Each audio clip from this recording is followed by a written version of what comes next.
Well, greetings, everyone, and welcome to a special online event today called Healing Modern Epidemics with Plant Medicine: How to Avoid Pop Medicine and Trendy Diagnoses to Find Real Solutions. My name is Stephen Dinan. I'm the founder and CEO of the Shift Network, and I'm thrilled to be here with you with one of the people that I learned the most from, who's opened up a whole new world of understanding of plant medicine, our health, a kind of holistic approach to our energy system, and how we really are embedded in a much larger intelligence, really, of that the plant kingdom gives us access to.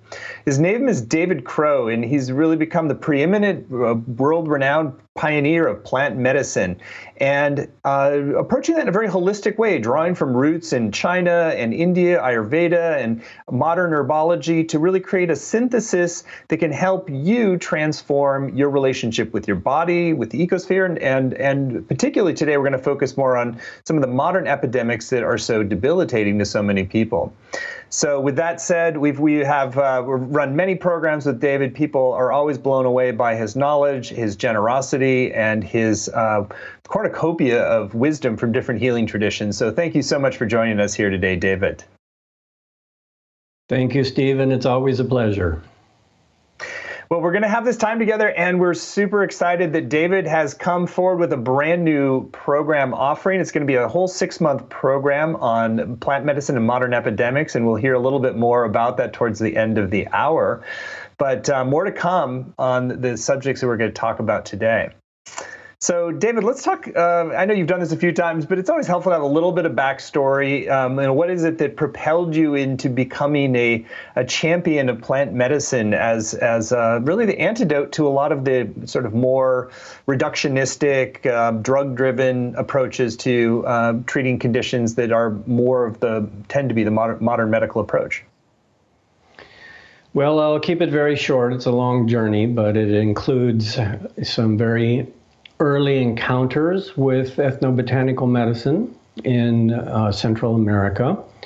And it went from there to an interest very early in life, actually, when I was 19, and there was no cultural reference for natural medicine at that point at all. There was no natural medicine happening 40 years ago.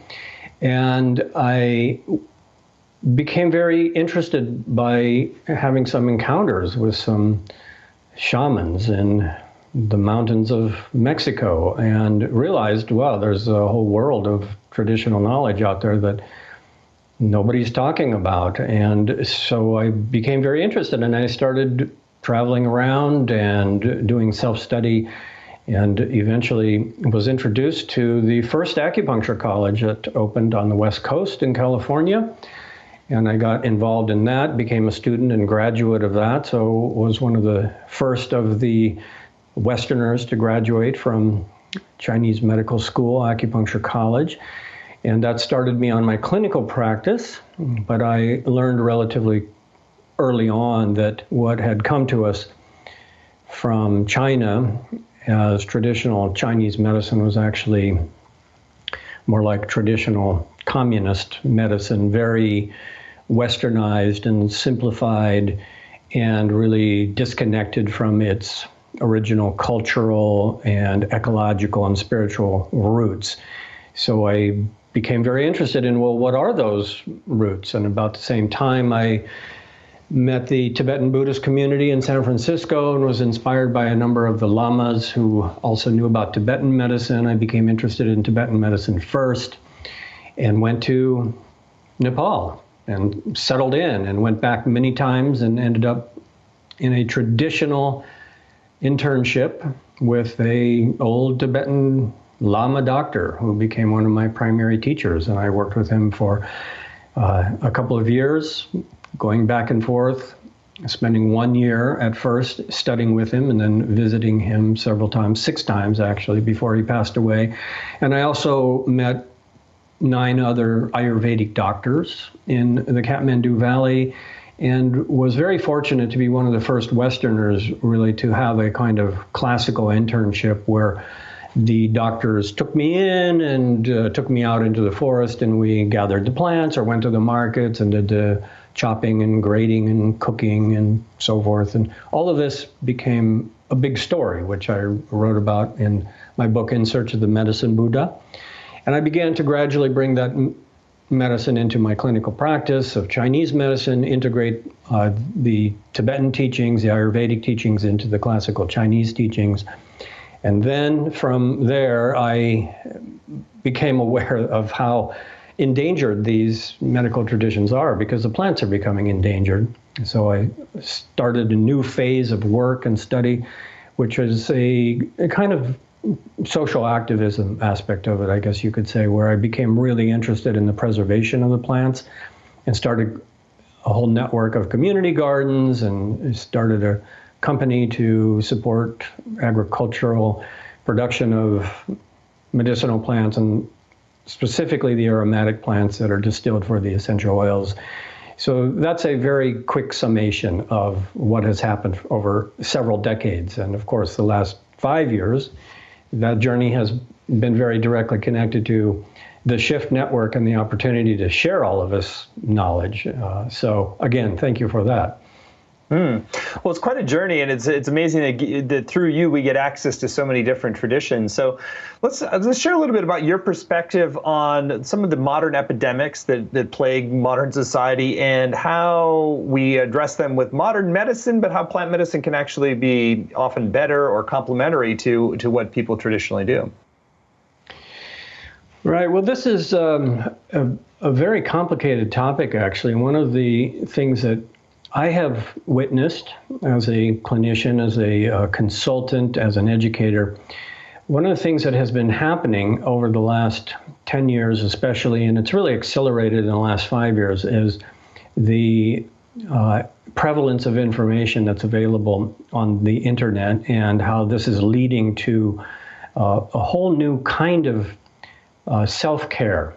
And this, on the one hand, is really positive. We could say that we are in a kind of golden age, actually, of natural medicine, because we have, with the click of the mouse, we have access to herbs from all over the world. And those herbs represent the traditions that they come from. So we can get Chinese herbs, Ayurvedic herbs, Western herbs, European herbs, African herbs, South American herbs.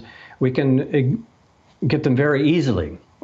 Now, the problem is that a lot of that information is all mixed up with marketing, okay? And it's very complicated. And there are a lot of claims that are made about what these herbs do. And these claims and the marketing of the products are really taken out of context of the traditional lineages. Now, all of this is happening for a reason, and that is that even though we are in this golden age of natural medicine, in a certain way, it's also a golden age of allopathic medicine. You know, a lot of innovative treatments are coming out that are replacing a lot of things in modern conventional allopathic medicine that we could say even just a few years ago were prevalent and quite barbaric, actually. So a lot of innovation is happening in allopathic medicine and a lot of rapid development in access to natural medicine. That's the golden age side of it. But the problem is that we're still in a huge healthcare crisis that is happening, especially in the United States. And the reason for that is because all of these wonderful forms of medicine are available, but they are only available for a certain socioeconomic group of people. You see, because natural medicine is not paid for by healthcare policies. And even if you have a healthcare policy, you might still be facing bankruptcy if you have a serious illness, and all that's available to you is allopathic medicine. And allopathic medicine is wonderful, but it doesn't do two fundamental things. It cannot nourish the body, which means it has nothing to rejuvenate our vitality, and it doesn't have anything to detoxify us. And if a medical system can't do those two things, then it has some fundamental flaws. And that's where natural medicine, and specifically plant-based medicine, comes in, which is that the plants give us concentrated nutrients that boost our immune system and our vitality, and they help the body's natural detox mechanisms to be functioning. So that's really the basis of what's happening, is that we have the best and the worst all together. And because there are so many people that need natural medicine, but can't get access to high quality care because they have to pay for it out of pocket, or there are not practitioners in their region, and those practitioners are extremely busy a lot of times. So what has happened is that people are turning to the internet for answers. And on the one hand, there's a lot of information that is very, very good, and we can become more educated as consumers. We can become highly educated patients. We can learn a lot about how to take care of ourselves, but at the same time, it's mixed up with a huge amount of conflicting information, marketing claims, and in some cases, a lot of fraudulent, dangerous claims also. So what I have seen is that even just in the last 5 years, that there has been a tremendous increase, raising of awareness among people about herbal medicine. And more people are using herbal medicine, but it's still very generalized. Now, if you can afford to see a practitioner who can give you an individualized prescription based on your age and your condition and your digestive system and the medications you might be on and so forth, that's great, because then you can solve these problems. But people are trying to solve these problems themselves.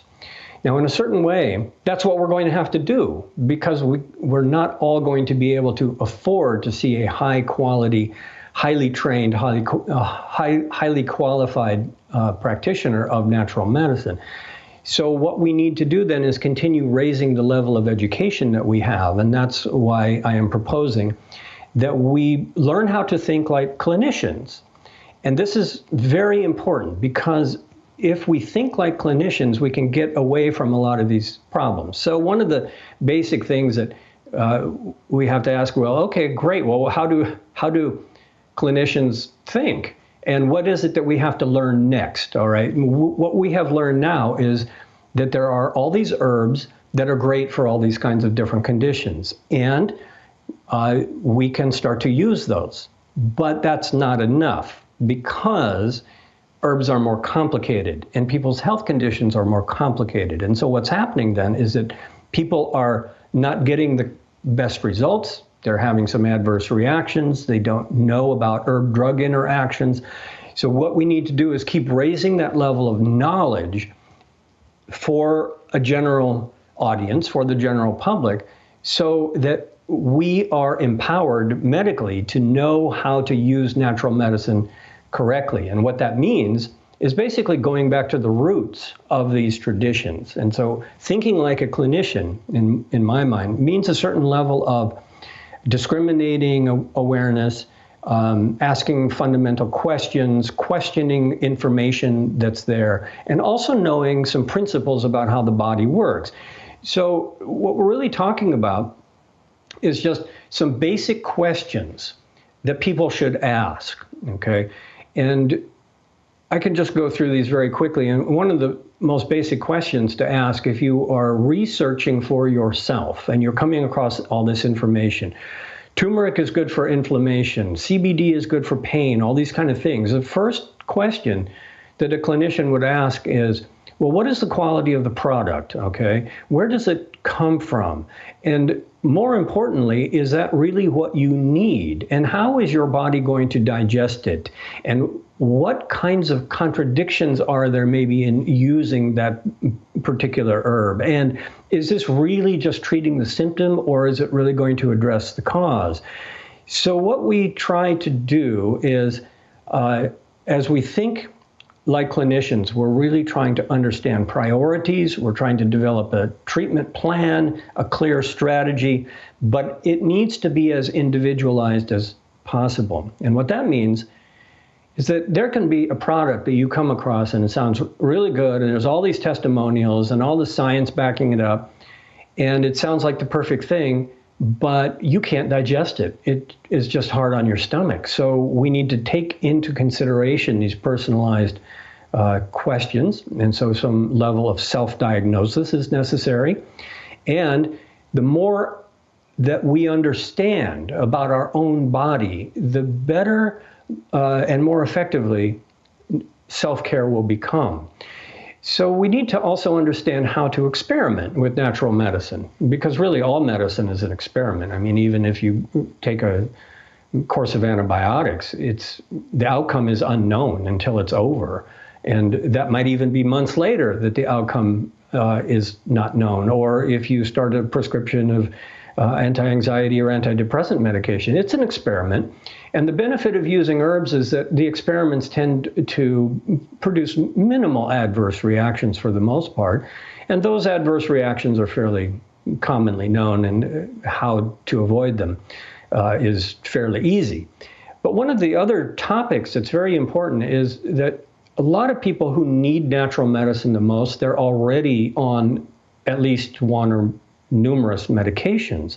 And so combining herbs and medication, prescription drugs, is something that requires some evaluation and it requires some education. And again, this is something that a lot of people are doing now. A lot of people are really trying to figure this out because they're on medications, they're looking for answers, they want to reduce the medications, they want to use natural alternatives. The doctors don't know about the natural alternatives, so who's going to do it? We're going to have to do it. And that's the whole hypothesis of this discussion, is that we have to take care of ourselves at a higher level, which means that we have to know more. So we have to understand some of the strengths and weaknesses of allopathic diagnosis and allopathic treatment. And we also have to understand the strengths and weaknesses of traditional diagnosis and traditional treatment. So I'll give you a couple examples here. What's a strength of allopathic medicine? Well, a objective testing method. Okay, this is the strength of allopathic medicine. You go, you have an X-ray, you have an MRI. Well, there it is. You can see things. You can't do that listening to the pulse, okay, or looking at the face and the tongue in classical medicine. Traditional Asian medicine, you can't see those kinds of things. So allopathic medicine needs to be used in the right place. But then what's the weakness of allopathic medicine? Well, the weakness is that it doesn't have the ability to nourish the immune system and our organs and our vitality through concentrated nutrition, and it doesn't have the ability to detoxify us either, you see.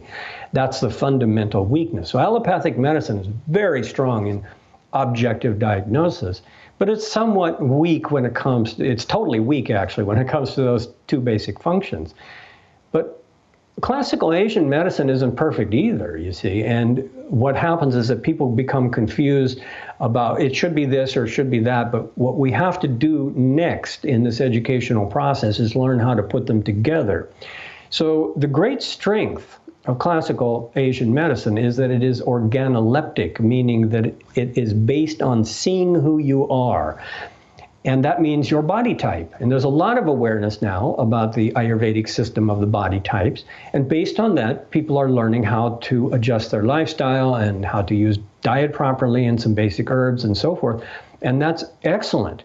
But the great weakness of classical Asian medicine is that the diagnostic methods are subjective, you see. And so listening to the pulse, a number of different practitioners will interpret it very differently, you see. So that's how we have to start thinking critically about what is the strength of modern medicine, what is the strength of traditional medicine, and what are their weaknesses, and how do we start to combine them. So my suggestion with all of this is just learn how to integrate these as effectively as possible. And as we do this, we're going to start to learn some other critical thinking skills, like recognizing the contradictions that happen. And a lot of people don't know about this because this is really part of clinical training. And that is that an herb can be good for one thing, but not good for another thing. All right. It's the same thing with pharmaceutical drugs. They can help a symptom, but they can be terrible for your liver. Well, herbs also have some contradictions that way, where they can be very good for what the symptoms are that you have, but it might be really hard on your stomach. That's a very common type of contradiction. Okay, so turmeric, for example, or the bitter herbs to stimulate the flow of bile. These types of things can be very, very therapeutic, but depending on your age and your health history, they have to be modified so that you get the best results.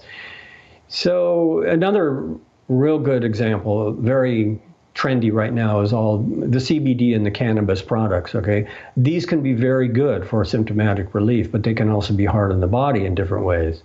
So these are just a few of the first thoughts that I have here, Stephen, to sort of set the context here of why this discussion is important and how we can approach raising people's consciousness and the level of education further so that we can really become more educated so that our self-care reaches a new level, so that we're actually moving towards a clinical level of understanding, which I would like to basically call clinical level self-care, that we can become our own clinicians the more we understand the principles at a deeper level.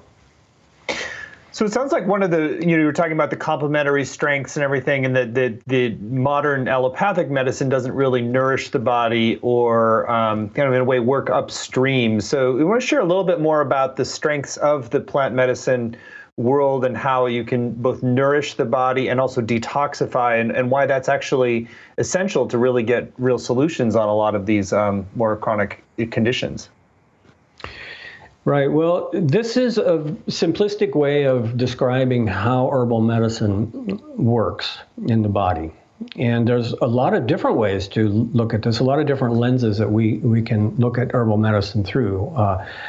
One example, one description of plant medicine is that we are using compounds that the plants produce for themselves for parallel functions in the human body. So in order to answer your question, we have to understand how plant medicine works in the human body. And that's where some of the broader ecological and spiritual dimensions of plant medicine come into focus. So the human body is designed to be in an intimate biological relationship with nature. We are designed to extract sunlight from the food chain. That's why our digestive system is made the way it is. And in order to extract the sunlight that the plants have extracted through photosynthesis, our physiology works in an opposite pattern of photosynthesis to combust and to release the solar energy that's stored in the food that the plants put there.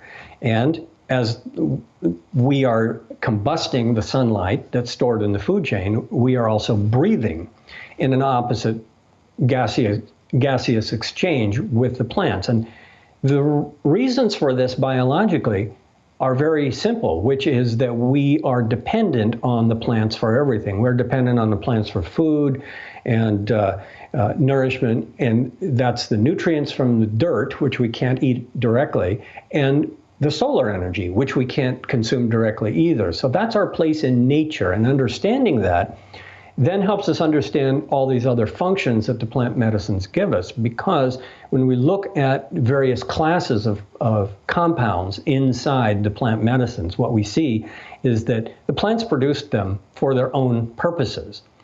But we are using them for parallel purposes with our own health. And the reason that we can use them for parallel purposes is because the body is a mirror image of the plants. And that's because of how we are designed biologically to extract energy from our environment. We can't do it directly, even though it would be a huge evolutionary leap if we could all just learn how to photosynthesize directly or just live directly from the soil, but we can't. And that parallel between the human body and the plants also gives us a clue as to how plant medicines help us. Now, plant medicines do these two basic functions. They provide concentrated nutrients, which build us up, and they help to support the body's natural detoxification processes. And these two processes are basically all that the body does. All of our physiological functions are summed up as being nothing more than extracting energy from the environment and eliminating the byproducts. That's it. That's what the human organism is doing all the time. That's what every organism is doing, basically.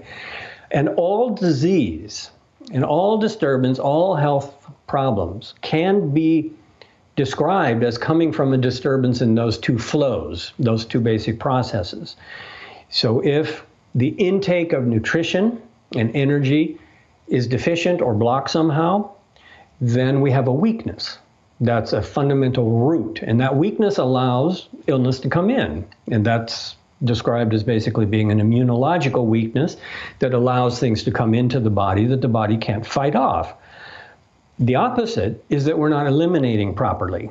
And that means that there's an excess, and that's some type of toxin that the body should be getting rid of. Maybe it's a natural toxin that builds up from the end result of digestive processes, or maybe it's an excess toxin from the environment.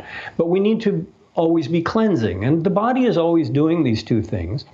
And when we use plant medicine, or even just good nutrition, just high quality plant-based diet, that happens as well. The plants support us. And we can ask the question here, well, why do they do that? Why and how are they actually providing nutrition for us and helping us detoxify? That's where we can move to the ecological level. And what we see is that that's what the plants do. That's what they're doing all the time in the environment around us. So plants biologically are continually detoxifying the environment. They're purifying the water, they're rejuvenating the soil, they're cleansing and they are rejuvenating the elements of the environment all the time. And that's why we need them ecologically, environmentally, for human survival in the biosphere. So when we consume plants, whether it's in food or whether we're using them with more narrow purposes of medicines, all we are doing is using their biological, physiological powers that they're doing all the time in nature all around us. So that's the link. Well, thank you, David, for that very comprehensive answer. So one of the things we said we'd talk about next has to do with avoiding trendy diagnoses. There's just a lot of hype and hoopla around, quick fix kind of solutions out there. And so I know you're an advocate for going to kind of more root causes and long-term systemic things. So how do you avoid the hype and find the really deeper upstream causes? Well, again, we have to think like clinicians, and in this particular case, it's a combination of more knowledge and a more in-depth questioning process. Question everything. Be skeptical of everything. But I'll mention that trendy diagnoses are not happening just now in the last few years. That's been going on forever. And it's not just in natural medicine. Like, for example, allopathic medicine has had its own trendy diagnoses. I mean, it used to be that hormone replacement therapy was just given to every woman as soon as she reached 50 years old. And antidepressants are widely overprescribed because it's all in your head. And we're just handing out, medications for hyperactivity and ADHD to kids like they're candies. So allopathic medicine has this problem as well. But the question specifically when it comes to the naturopathic, the holistic field of medicine, there are a lot of things that I hear that are very redundant, that we could say are trendy, but I also would use a stronger term, which is basically their wastebasket diagnoses. It's something that sort of everybody has now. And I question the validity of this. And I'll just give you a list here, and then I'll explain why I question this. And it's not that these aren't real problems either. It's just that we have to put them in perspective. And that's part of learning to think like a clinician, is to understand, are these problems a primary cause, or are they part of something else, or are they totally irrelevant? So a lot of people, when I do consultations, I have become accustomed now to hearing the same diagnoses over and over again, because people have a lot of these conditions, and yet these are not really the problems either. So these trendy diagnoses include heavy metals, parasites, leaky gut, candida, SIBO, small intestine bacterial overgrowth, the MTHFR gene mutation, which is methylene tetrahydrofolate reductase. This is also very trendy now. And calcification of the pineal, and a great emphasis on need to detoxify. Everybody needs to detoxify. Now, some of these are actual medical conditions, but we need to think clinically, critically, to sort out whether it's really a problem or it's just a symptom, or maybe it's not even relevant. So we have to ask, is it a real problem? Is it the major problem? Is it a contributing factor? Will treating it make a difference? What's the order of the treatment? And most importantly, is the treatment going to help it, or is it going to make things worse? And in some cases, the treatments are actually worse than the condition. So if we go through very quickly, look at these, like heavy metals, for example. This is almost a wastebasket diagnosis now. Okay, everybody has heavy metals. There's no question about it. But what we have to do, thinking like clinicians, is that we have to put it on a spectrum of seriousness. So if you have been involved in some industrial situation where you were significantly poisoned by a specific metal, and you have clinical symptoms of that type of metal poisoning, or if you were around a nuclear accident and you have radiation poisoning symptoms, okay, you are at the end of the spectrum where a diagnosis of heavy metal poisoning is accurate, and the treatment should be focused on chelating and getting those toxins out of the body. But otherwise, most people are over at the other side of the spectrum, where we all have heavy metals, and most likely the body is coping with them. Now, it can be that if you have a dental history and you've had a lot of mercury, that your levels are going to be much higher. Now, the question is, what do we do with that information? And unfortunately, chelating metals out of the body is not a simple process. It's actually somewhat dangerous. So we can't really do much with that information except to understand that certain plants, certain herbal approaches can be supportive in helping the body to naturally detoxify over time. But the danger with this type of diagnosis is that it can become a distraction from treating the underlying condition and the whole person. It can become a focus that isn't necessarily going to lead to anything that's productive or fruitful in terms of improving health. It is something to be considered in the big picture.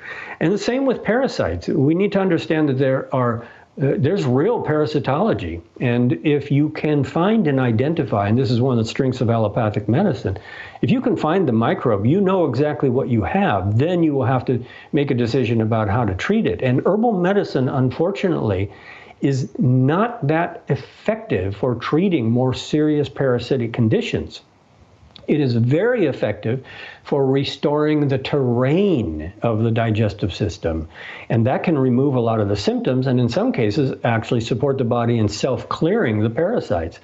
But a lot of people report, well, I took this remedy for a couple of weeks and the parasites are gone. Most likely you didn't even have parasites, because in order to get rid of them, you need to take herbs that are so strong that they run the same risk as the allopathic medications. And so if you have a real serious parasitic disease, if you have amoebiasis, for example, okay, that's totally different and needs to be treated really carefully with combined medicines. But a lot of people actually have a disturbance of the terrain of the digestive tract, and they have overgrowth of bacteria, SIBO, okay, or they have candida. And the problem with these kind of diagnoses is that the treatment principle is frequently exactly the same as what caused the problem in the first place. Natural medicine thinks allopathically when these diagnoses are given. You have small intestine bacterial overgrowth, we need to attack the bacteria. You have candida, we need to attack the candida. But the problem is that these things grow opportunistically as a result of the digestive immunity being damaged by something which is almost always antibiotics at some point previously. You see, so natural medicine also has to be criticized here, and the limitations need to be understood. That just because we have a new kind of diagnosis, and some practitioner told you you have SIBO, that does not mean that you should start ingesting strong attacking herbs against those bacteria, because most likely that is going to inflame the digestive system further, weaken the digestive immunity further, and cause further problems, because it's a symptom of something else. It's not the main problem. So there's a number of these types of things, and what we have to do is basically understand these diagnoses and put them into their proper context, and then come up with real solutions to it. So how do we do that? Well, I have 3 criteria for real solutions. One is, has this treatment been done for an extended period of time? And here's the beauty of plant medicine. If there was a plant that was used for laxative purposes 1,000 years ago, it's going to have laxative purposes today, and it'll have laxative purposes 1,000 years from now. So we know this plant does this. And we can rely on that long history of understanding what the plants do. That's solid information. That's not trendy, okay? That's been around for a very long time. That is actually one of humanity's greatest legacies, is our accumulated knowledge of what plants do. And then the second is that we have a lot of modern research that confirms a lot of these traditional empirical evidence kind of knowledge base. And we can understand it in even more depth. And then we actually just have the empirical evidence in modern times of this does this. So what we need to do is we need to combine all of these, the traditional knowledge, the modern research, and then what is actually being found now in evidence-based medicine. Now here's one of the things that we need to watch for, and I'll just go ahead and move into one of these other points that I wanted to talk about, false marketing claims, because this is really connected to this entire topic. And there are a lot of false marketing claims, and a lot of these claims are actually somewhat deceptive because they're linked to research studies that show that something happens, but it's not relevant because it's not happening in the body. It's happening in a petri dish. So one of the things that we need to watch out for when we're looking at these sources of substantial evidence is that in a lot of the marketed claims, the modern research is cited. And that's fine if you can think like a clinician and you can sort of take this apart and question, what are the claims that are being made and where did this evidence come from? So let's say one example I'm really familiar with, and that is that the claims that essential oils will do all kinds of different things. They'll cure everything. They attack all kinds of microbes. And a big scandal actually happened a few years ago where the FDA came down on some of these bigger MLM companies because they were making all these outrageous claims. And it went back to making claims that essential oils could cure Ebola. Well, how can you say that? Well, the evidence shows that if you have a standardized strain of a particular microbe, that if you put an essential oil into that petri dish with that microbe, that it'll kill it. Okay, well, that's great. And this is also relevant for the whole discussion about frankincense oil curing cancer. This is a big, big question that keeps coming over and over again. People are always asking, does frankincense oil cure cancer? And the answer is no. And there may be some isolated cases where some people have used it in conjunction with other things for maybe a skin cancer. But I don't think that there is any case that is fully documented where a person used only frankincense oil against a specific cancer and that's what cured them. Now, one of the ways that we will know when this is done, when it has happened, when frankincense essential oil has been proven to have anti-cancer properties, or some of its compounds have been proven to have anti-cancer properties in the body, not in a petri dish, is that Wall Street is going to go crazy. There's going to be some stocks that are going to make some people very rich because those compounds are going to be patented into a new pharmaceutical drug. So in the meantime, as self-care clinicians, what we think is, what was that species of frankincense oil? What dose was given? How was it administered? What was the type of cancer? What other types of treatments were being given?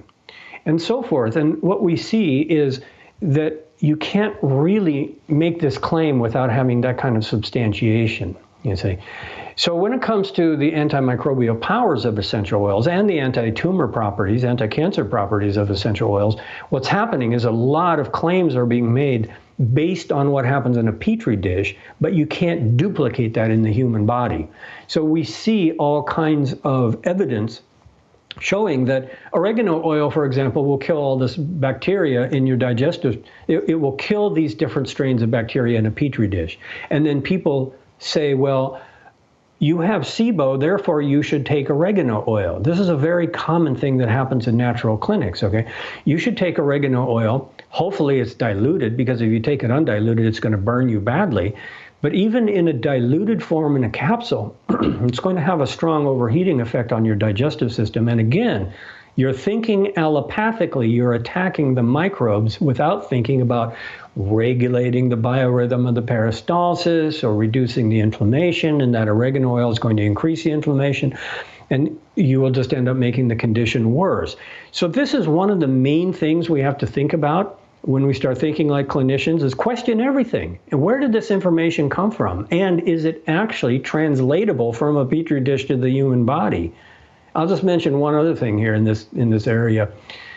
Very, very big trend right now is the CBD products. And the CBD products are unfortunately very problematic, okay? And a lot of claims are being made. So CBD and the cannabis products together, I mean the THC products as well. Now, what you have with cannabis is the stronger the medicine, the more the benefits, but the greater the potential side effects and the more knowledge you need. The stronger it becomes, the more you need to understand what it actually is. Now, CBD compared to the THC products is relatively benign, okay? But when you are thinking like a clinician, you are also going to look at the backstory of what's happening politically in the industry. And the more you know about what's happening in the industry, the more you're going to understand why these things are problematic. So I'll just share a little bit of information with you about some of the politics going on behind this. The FDA is really involved in CBD, and it's going to become increasingly problematic. The main reason originally that they were involved is because people are making so many claims about it. And you just cannot go against the FDA rule about claiming that a plant will cure something. You can't do that. It's against the law. And so right away, when these companies come out and they say, it will cure your anxiety, it will cure your depression, it will cure your pain and inflammation, right away, you know that that company is not in compliance with the basic rules of the game, as it were, all right? So it might do that. But if a company is doing that, then you should immediately question the integrity of that company. So when it comes to these types of claims, what I find really interesting, when you study what's happening politically with CBD, the FDA is testing numerous products from numerous companies, and guess what? Some of these products don't even have any CBD in them, okay? And a lot of them, the majority of them, actually have far less CBD than the claims that they are making. So there's something fraudulent going on that's pretty widespread in this industry that just has to do not even with the claims, it's just that the products don't even have the ingredient. So this is something that we learn the more we study the backstory, the inside story of what's happening here. And it's true, CBD does work, and it does work for a wide variety of these kind of conditions, and it can work really well for people. But the problem is that true CBD at the therapeutic levels that you need are going to present two problems. One is it's actually really expensive to get the pure concentrated CBD. And second, it will create problems in your digestive tract. And I'll just share that with you from my clinical experience, empirical evidence. It's hard to digest and it's heating. And the FDA is now coming out and agreeing with what I am saying. And they are saying CBD has the potential to cause liver damage. All right, so we need to stay abreast of all of these stories to really understand what's happening holistically, and then be able to put these marketing claims into true perspective. So, Stephen, I hope that's a helpful, quick overview. Yeah, it's really clear. I mean, it's so eye-opening talking to you. I mean, I had no idea about the wild west of CBD and some of the overhype, and so it's really clear there's a lot of snake oil out there, and there's a lot that has to be avoided. So let's turn our attention more now on what we should be including in a plant medicine pharmacy, or talk about specific herbs that you do feel like we can ground ourselves in and that are reliable and that are really essential for us to be treating our family and avoiding some of these modern epidemics. Right, and this is where it's actually very easy. You know, all this discussion that we've been having is really about the complexities, and especially the complexities when it comes to more serious health conditions. But that should not discourage us at all from using herbal medicine. And herbal medicine should be in our home. And the more we bring herbs into the home, and we have our own home pharmacy, the more we will start to cultivate a relationship with these healing plants, and we will understand their benefits.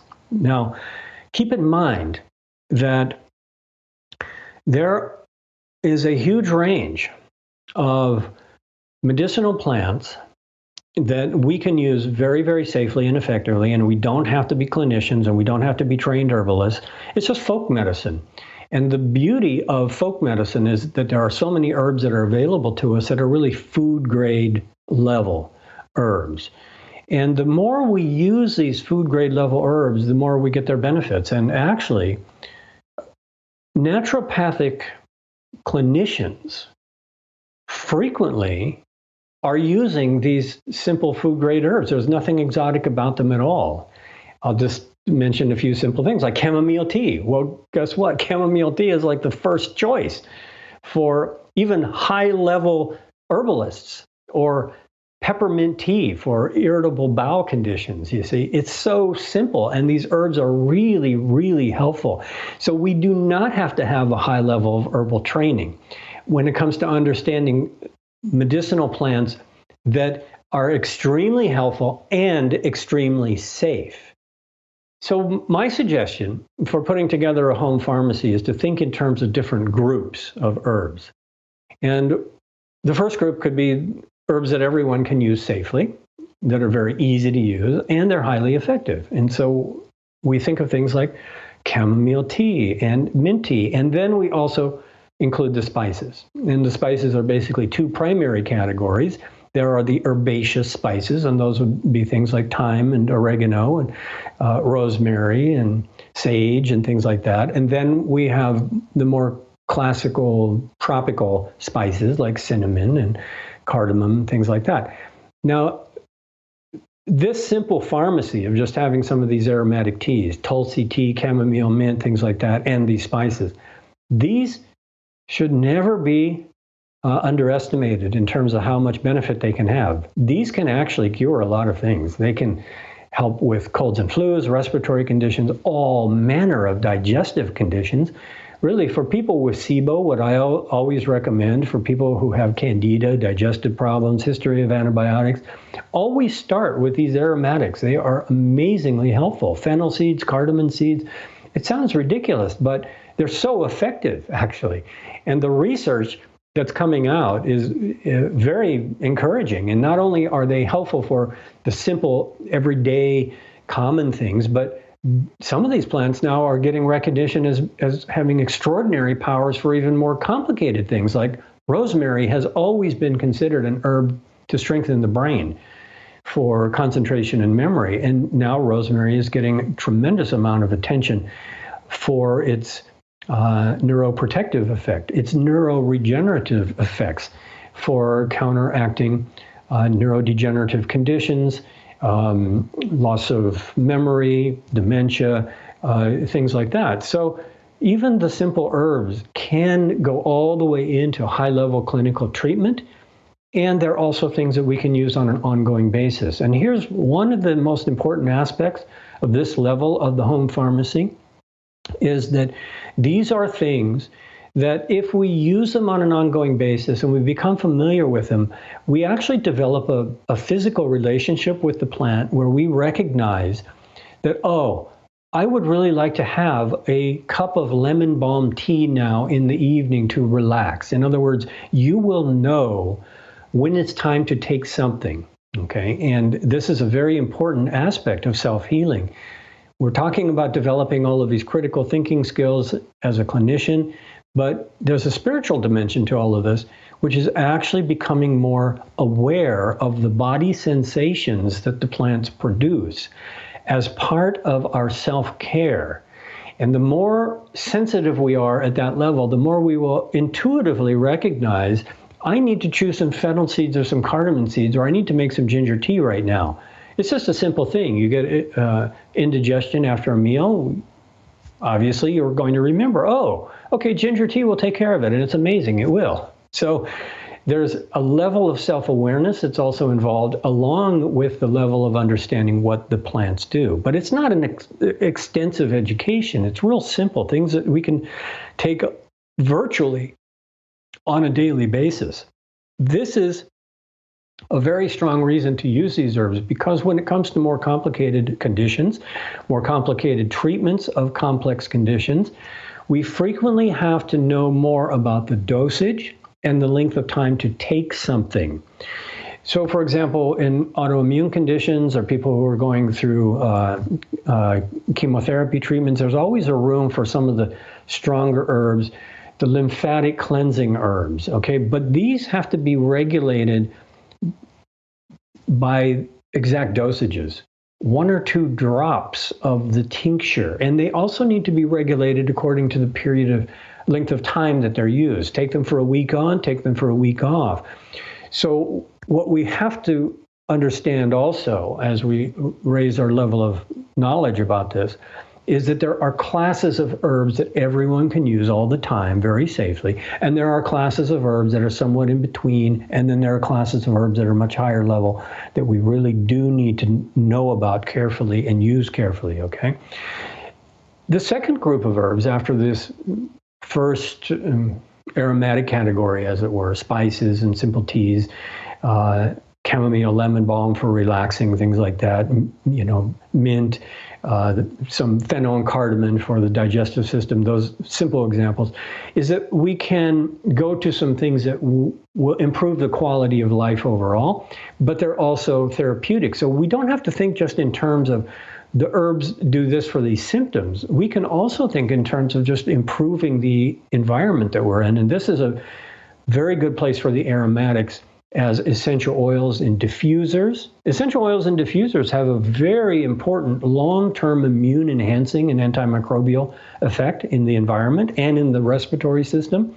And it can also be something that you can integrate into your meditation practice with some of the pure botanical aromatics, a little drop of frankincense on a coal, a little piece of agar wood on a coal, just to support your relaxation of mind, create a nice sacred space. This is another way that we can bring botanical medicines into a home pharmacy. We don't have to think just in terms of drinking something. Then what you can add next are going to be the things that are used more when you have something, okay? Colds and flus, that's when you're going to want to have your echinacea golden seal tincture, or have some chaga tincture or some chaga mushroom to cook in a soup. For sleep, you might like to have the linden tincture, and I'll give you one of my current favorites. Half and half tincture of linden flowers and lemon balm together, 1 dropper each in a little bit of water before bed. Very nice for sleep and relaxation. Just calms the mind, it settles the heart. It's used clinically also for hyperthyroid kinds of conditions, for settling the heat in the glandular system and in the nervous system. But there's a whole range of things just to have a sleep pharmacy, for example, or to have a specific digestive pharmacy. Then the next level that you can go to is things that are specific for your individual condition. And so you may think about, well, you have depression, anxiety, your mind is not in a good place at various times. And what can you do about it? You can create a pharmacy that will help lift you up, that will improve cerebral circulation, that will calm adrenal overstimulation. The more you know about your individual condition, the more you can put this level of a pharmacy together very successfully. And then there is the last group of herbs that I would mention, and that is things that really work well all the time, and especially if you have those conditions. And this is actually moving directly into the next point. And these are little known herbs, actually. Most of them are known by clinicians primarily, but these are things that you should also know about. And these are highly effective for very specific conditions. And this is a nice list that I'll give you here because it's always nice to know this herb always does this. Okay. Now, in general, herbs are much more predictable and more. They will produce their effects in a more predictable, repetitive kind of way. So, what I mean by that is, like, if you take a laxative, it's going to always work. Okay, almost always for almost all people, there will be a laxative effect. If you take a diuretic, the same. If you take something that's really heating to your stomach, the same. Now, the reason that I mentioned this about herbs is because we contrast that with essential oils and aromatherapy. And this is a point that is very confused with fraudulent marketing claims also. Aromatherapy works through the olfactory system on the limbic system of the brain. And because of that, it is much more individualized. When we take herbs, they go into the digestive tract, through the liver, and so forth. Herbs will almost always do what they are reputed to do. And many types of herbs are definitely that way. Some types of herbs, not so much. But herbs tend to be more predictable in their effects. When it comes to the effects through the olfactory sense, however, it's much more subjective, and that's because our limbic system is in charge of liking and disliking and our emotional memories and a whole range of things that can influence the effects. So, for example, people will hear lavender is relaxing. Well, okay, lavender is relaxing in general, but for a significant number of people, it's not that relaxing. There are things that are more relaxing. And for a significant number of people, it's not relaxing at all. And for a certain percentage of people, it can actually be stimulating. That's the effect of the olfactory system, you see. Now, other essential oils, like if you put in the eucalyptus oil in a steam and inhale it, that's not a subjective experience at all. Those essential oils are going to come directly in contact with the respiratory mucous membranes. It will always have a decongestant effect in your sinuses and an expectorant mucolytic effect in your lungs, always. So it has to do with the route of administration, and this is another example of how we learn to think as clinicians, to understand the herb is in this form, it's going into this channel in the body, therefore we can expect this effect or not, you see. So allopathic medicine has given us this kind of thinking, which is like, this drug will do this. Okay, well, that kind of allopathic thinking is in herbal medicine also very commonly. And this is one of the things that we would like to retain to some degree, but we would also like to think more holistically. And so as we learn to think more like clinicians, we also learn to think on an individual level, and we learn to understand the complexities of the herbs, that herbs have a whole range of effects that they can have. And then when you take this whole range of effects and you put it into an individual, that a lot of different things can happen. Just the same as with pharmaceutical drugs, a lot of different things can happen. Now, we see that allopathic thinking through internet medicine. A few examples here: hot flashes, black cohosh. Okay. Well, sometimes that works. A lot of times it doesn't. That's allopathic thinking. Now, if you combine the black cohosh with other things that make it more individualized, you're going to get better results. That's clinical thinking. Depression, take St. John's wort. All right. That's allopathic thinking as well. Now, as a clinician, the first thing you're going to think about is, well, okay, St. John's wort is really good for detoxifying your liver. Therefore, it's going to get rid of those SSRIs out of your bloodstream more quickly. And that means you have a drug-herb interaction that you have to take into consideration. So we have to think in terms of individualized applications of the herbs other than this kind of generic application. So let me just give you a list here. These are a few of my favorite herbs and essential oils that I have found almost always do what they're supposed to do. And that's nice to know about. Hot flashes, clary sage essential oil. I have heard so many testimonials about this. Even just in a diffuser, it can cool the hot flash, okay? But if it's really strong, if it happens really frequently, you maybe should put it in a bath. 2 or 3 drops in a bath, mix it up really well, maybe put it with an emulsifier like milk, mix it up really well, or put it in a body oil, massage oil. Here's one that clinicians know about. Blue vervain is a specific remedy for stress and anxiety. That's something that a lot of people don't know. Wood betony for head pain of various types. Very predictable, repeatable kinds of effects. So the demulcent herbs like licorice and slippery elm and marshmallow will always produce a demulcent soothing effect in the digestive tract. The jadamansi essential oil, also known as spikenard, if you put a drop on the bottom of your feet before bed, it will always give you psychedelic dreams and good sleep. Maybe a little too stimulating for some people. Corn silk tea or tincture always produces a very beautiful, mild, soothing diuretic effect for cleansing the bladder.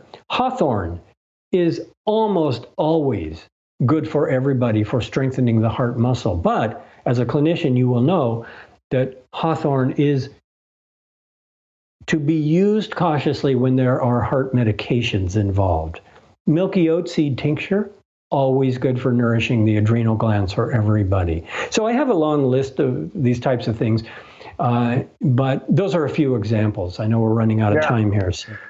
Well, David, it is truly stunning to go deep with you. I mean, you know so much about so many. I mean, there's a whole pharmacopoeia of knowledge for the body and all the herbs and how the interactions. And clearly, this is not a terrain that you want to go into without your eyes wide open and a lot of knowledge. So we're really excited that you are offering this brand new program, and let's talk a little bit about it now. It's called Plant Medicine for Modern Epidemics, and it's going to be a 6-month training that really goes deep into this. This is a training that is suitable for advanced beginners, if you will, and for full clinicians. It really is something that you can use to develop your own home pharmacy, work with your family, even extend that knowledge into your practice.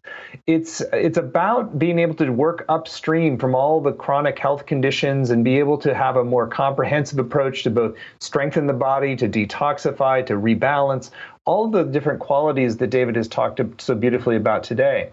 So you can find the program outlined in detail at plantmedicine4, F-O-R, modernepidemics.com. It's kind of a long URL, but plantmedicine4modernepidemics.com.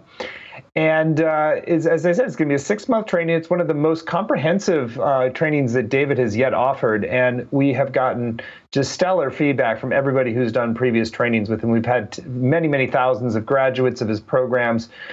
He's really helped us raise the bar globally on how to use plant medicine in a sophisticated way that gets results, that harmonizes with your body, that really creates enhanced health.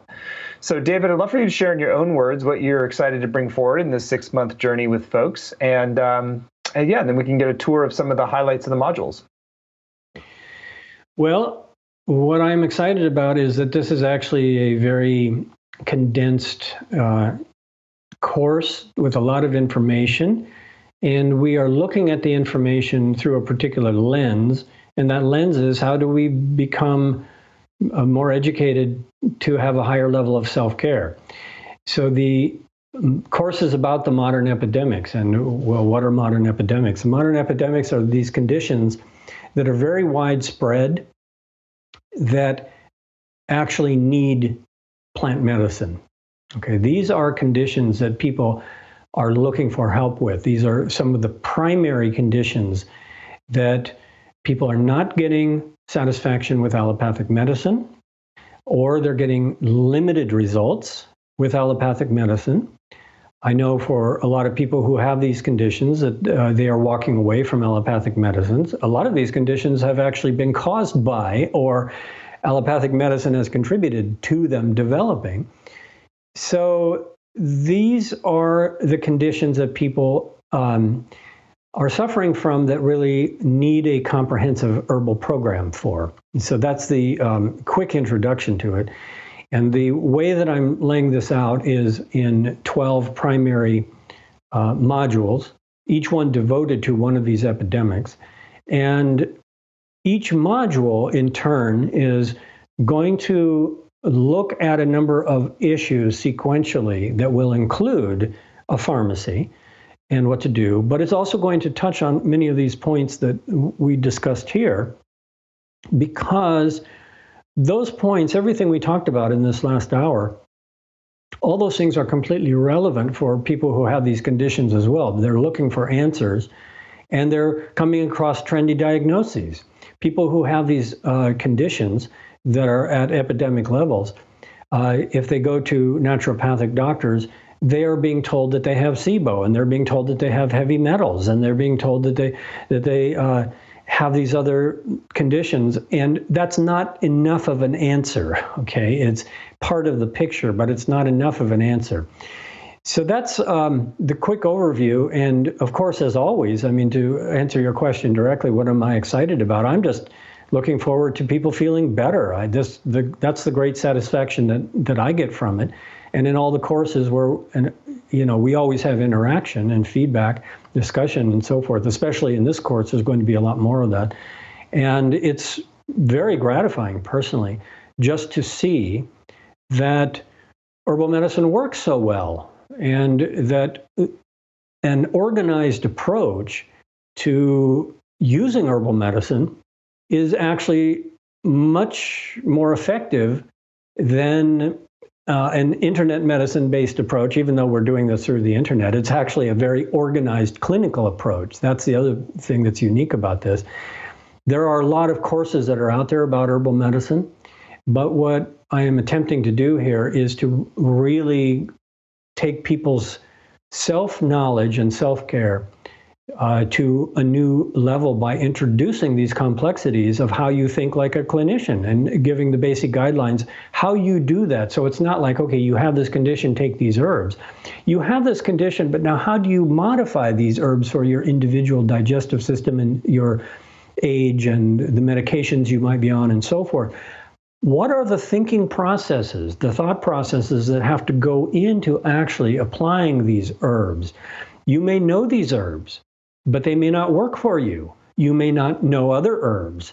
So how do we actually put together a comprehensive program so it's much less of, okay, go do this, and it's much more, let's solve the problem together so that you can find your way individually. And that always gives best results. So that's the short answer to that. Fantastic. Well, it's really clear from going through the modules, and I'm sure people have to take some time after this call to go through the whole page at plantmedicineformodernepidemics.com. You really see just how much wisdom there is in every module, and how comprehensive approach it is, and how many different facets of disease and systems that you're addressing here. And for me personally, one of the things that I also just so appreciate about your work is that there's a spiritual depth and component too. It's not just like an allopathic approach to herbs, but you're really dealing things the whole person, which includes meditative components and higher consciousness, and you weave that in there as well. So it's a very holistic approach. So I'll share a few other things. So every month includes 2 teaching sessions and 1 small group coaching session centered on a specific health topic. And you get a total of 19 120-minute live sessions. David has a lot of content, so he's extended this more than we typically do. So there's 19 120-minute sessions. That includes Q&A time. You get recordings of the video and audio. You get word-for-word transcripts to study and highlight. You get weekly things you can study at home. You have a Facebook community as well. There's just a lot of dynamism, and there's a whole series of extra bonuses as well you can find at plantmedicineformodernepidemics.com. This includes an audio dialogue with David called Simple and Effective Combinations of Herbs and Essential Oils. There's another one with David on wisdom in the senses, an Ayurvedic approach to well-being. There's one with Trupti Gokani from the Plant Medicine Summit on gut-brain connection. And probably one of the most valuable aspects is the 20% discount from Floracopia online store. David has created Floracopia as really the preeminent online source for some of the best healing herbs, and to get 20% off, you can save more than the investment in the program just by as you stock your home pharmacy and really get to experiment with some of these really sometimes very little known herbs and the powerful effects they can have on the body. So it's a very comprehensive program. We're super excited about it, and I should mention that there's another dimension to this, which you'll see on the page, which is we recognize that there's a certain amount of tailoring to a personal situation that is really valuable. And David has made a point to offer a upgrade to the regular enrollment, which includes 2 2-hour-long one-on-one consultation times, which is $700 value, and it's just an extra $300. So we've kept the investment really accessible. You can do 8 payments of $96 or save about 10% when you pay in full with 1 payment of $697. And you can also get actually $100 off when you sign up today as well by midnight. So that is your incentive to go over to the page at plantmedicineformodernepidemics.com and give it a read, tune in, and if you recognize just how much benefit this can provide as you get this skill and develop the sophistication so that you can free yourself from so many of the conditions that really plague people, then it's a great investment. And to do so today, you get $100 off. So the course is going to start on January 29th, and both the teaching sessions and group coaching sessions are on Wednesdays at 5 p.m. Pacific time. Even if you can't make the live times, you can still get the full value because of the transcripts or the recordings come out right away and the transcripts shortly thereafter.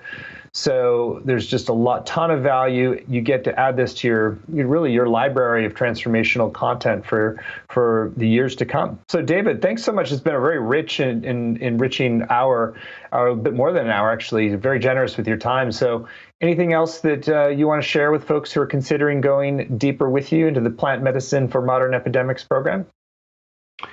Well, I would just reiterate what you said. There's a tremendous amount of information here. These modules are laid out. I am not going to go through all of these, but they cover all the most important epidemics, upper and lower GI problems, musculoskeletal problems, people who are going through chemo and radiation, mental health issues, all the things that we know about. But I will also just stress one last thing, and that is that in every one of these modules that there's a lot of emphasis, and Stephen, you did touch on this also, there's a lot of emphasis on looking at each condition really holistically, not just the herb program, but also how to really think through the process of putting together your individualized program. So we talk about things like how to safely experiment with the herbs. You need to actually know how to start using the herbs. You can't just, no matter who you see, you can't just go home and start taking things randomly. You need to do it listening to the body carefully. So we have that as a strong point. And there's also a new component to this, which is working with your doctor, okay? Because a lot of these conditions, people are already on medications. And so there'll be discussion about understanding the relationship between the medications and the herbs, and also how to have conversations with your doctor if you're trying to reduce something or the concerns they may have about you using herbs and all these different things. So yeah, just check out the list there. I think that you will find that if you have one of these conditions, or you have a loved one, or you are a caregiver, if you are a clinician, you're probably going to see that it's a very comprehensive approach. It's really much more than just, take this herb for this condition. It's really a holistic way to think about how to incorporate herbal medicine at the next level, thinking like clinicians ourselves. So thank you, Stephen, again. Thank you, David. Thank you, David, for the wealth of study that has gone into what you've shared today, and the generosity of spirit to share so much in the Modern Plant Medicine for Modern Epidemics program. You are a gift for all of us, for our health and well-being, and ultimately our illumination as well, in terms of integrating what we understand about ourselves and the plant kingdom and the world. So I strongly encourage you, if you've been intrigued by what you've heard today, to go for it. David is a master teacher and knows more than anyone, so you're in good hands, and you're going to get a lot of great value for the long term. So again, you can find all the details at plantmedicineformodernepidemics.com, and you get $100 off when you sign up right away. So thank you so much, and thank you, David. Many blessings all.